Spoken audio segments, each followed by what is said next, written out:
Good evening, everybody. Today is Sunday, March 22nd, and it's time for another Saudi Arabia coronavirus update. So, it is about 5:50 p.m. right now, and Saudi Arabia has announced that, just an hour ago, they announced that they have 511 confirmed cases of COVID-19. That's an increase of 119 from yesterday. It's the largest daily increase since this pandemic began. And of these 119 cases, 72 of them are Turkish people in the country. Also, 72 of them, I'm not sure if this is the same 72 or a mix, were diagnosed in Mecca, and then a large number also in Riyadh. But still, no additional cases of coronavirus here in Khamis Mushait or in the neighboring city Abha or in Asir province at all, or in Jazan or Jazan province as well. So right now it seems like still the southwest of the country is relatively infection free. And the world cases have just bypassed 318,000. That's an increase of almost 30,000 from yesterday. Probably will be a little bit more than that by the time this video is done uploading. You can check the figs for yourself. All right, a seemingly kind of random thing, and not really anything to do with the coronavirus, I guess. The World Happiness Report for 2019 was released 2 days ago, and Saudi Arabia ranked 27th, which is up one spot. Actually, this is for 2020, my mistake. The World Happiness Report for 2020. Saudi Arabia is up one place from last year, where it was number 28. And I just thought it's kind of interesting that even throughout all these crises, there will still be all sorts of reports like this one, World Happiness, or whatever metric you want to call it, and all these bizarre, kind of like pointless holidays, like, oh, today is International Cornbread Day, or today is International Hug Day, or just like a bunch of weird holidays that, in the face of a real crisis, seem kind of ridiculous. Like, we got more serious things. And interesting it will be to check the World Happiness Report a year from today. I'm sure I'll forget to do it. But to see where all the countries have moved up and down on the list in the wake of this pandemic. What else do I have to say? News. The Saudi National Water Company has announced that they are increasing by a rather large amount the amount of water that is being made available to people in their homes across the kingdom, which is good news. A lot of the kingdom's water comes from desalination. Some of it is imported, a little bit is groundwater, because it does rain a little bit in the southwest where I am in the summer, supposedly, and not near the Oman border every once in a while during monsoon season. And then a lot of the other water, there's a gigantic aquifer underneath the desert, surprisingly enough, that has who knows how much water in it. So good to hear that people around the kingdom will be getting more water, since they'll be staying home, and it's just good to have water. Wash your hands, keep everything clean, and all the rest. I've never wanted for water. This hotel apartment complex I live in has more than enough water that I could need. And even I did a water test on it months ago, and it seems like it's relatively safe to drink, actually, compared to China water and other parts of the world.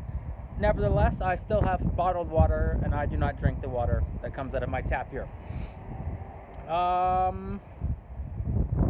It's been announced that non-essential shops and stores will be closed starting today, from after 8 p.m. till 6 a.m. So you still got 14 hours to go to various places that are not essential. So the exceptions to this are supermarkets, gas stations, pharmacies, hospitals. There probably are a few other kinds of exceptions that I don't know about, but I know those are exceptions.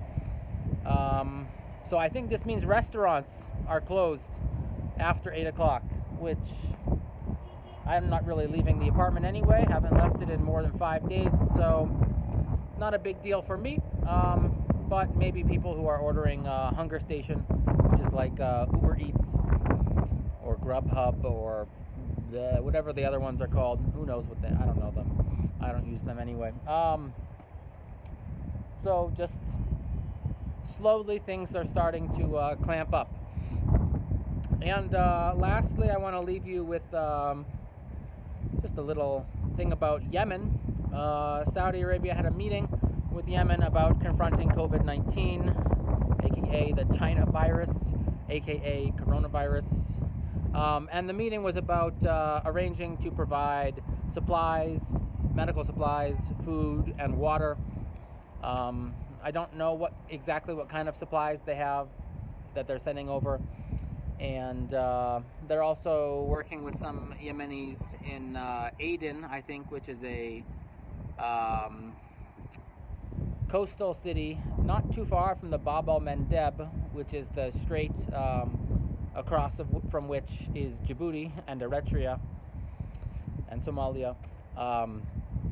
And they're planning, or at least they've given them information on setting up isolation booths and quarantine zones and stuff. Right now, as of March 22nd, Yemen does not have a confirmed case of the coronavirus. I expect that within a week, if Saudi Arabia is giving them testing kits, which I assume they are, I don't really know, that within a week, I expect Yemen will have its first case, which could be a disaster.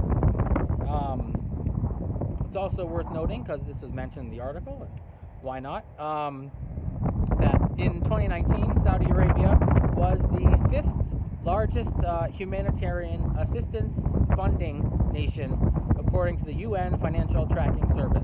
So Saudi gave the 5th most money out of all the countries in the world to, quote, humanitarian assistance.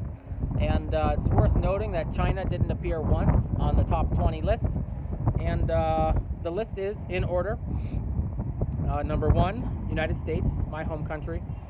Germany, number 2, UK, number 3, the European Commission at number 4, Saudi Arabia, number 5, well done.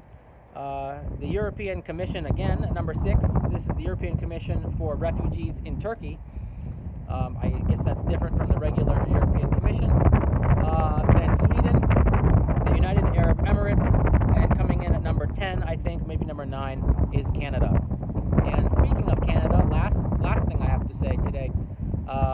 So some of you may or may not know that I am actually a dual citizen of the United States and Canada. My father's Canadian and my mother is American, and I'm here on my American passport. But I emailed the Canadian Embassy this morning asking them if they had any plans on evacuating any of their citizens, or basically what the deal was. And they gave me the same response that the American Embassy did a week ago. Essentially, here's a bunch of information about COVID-19, and at this time, Canada is not planning on evacuating any of its citizens overseas. Now, not really sure if that would have counted for me anyway, since I'm not here on my American passport, since I'm not here on my Canadian passport. But either way, it's just an interesting thing to keep your eyes on. And I guess on a more personal note, my own father, who is Canadian, my Canadian father, who was in East Africa yesterday. I don't know if you heard that tire screeching, but it was quite loud. My own father, who was in East Africa yesterday, managed to get a flight out and made it to Frankfurt, Germany, and will be back in the United States within 24 hours, which is great news, because if the border is fully closed, it's going to be nice to have knowledge that at least some of my family is safely in America. My mother is still in East Africa, and I am in Asia. So actually, right now, my family is spread out across 4 continents. So we'll see about that. My mom's supposed to be leaving next week and making it back to America. I will be here in Saudi Arabia for at least 7 weeks, 7.5 weeks or so, before I might be able to make it back to America. So that's all I have for this episode of the Saudi Arabia coronavirus vlog. If you have any questions that you want me to answer or address, please let me know in the comments below, and inshallah I will answer some of these, address these questions tomorrow. Tomorrow's a Monday, so just another day of news. I think on Tuesday, in 2 days hence, I will make a expedition, a supply trip outside of my apartment. I will go to the grocery store. I will go to that market and see what's going on there. I will visit the little park, and I may or may not, depending on how I feel, walk downtown. It's about a 15-20 minute walk, and you know, some people, there still are people walking around outside, some with masks, some without, but the general health principle that should be followed, I believe, in this sort of crisis is that don't leave unless you have to.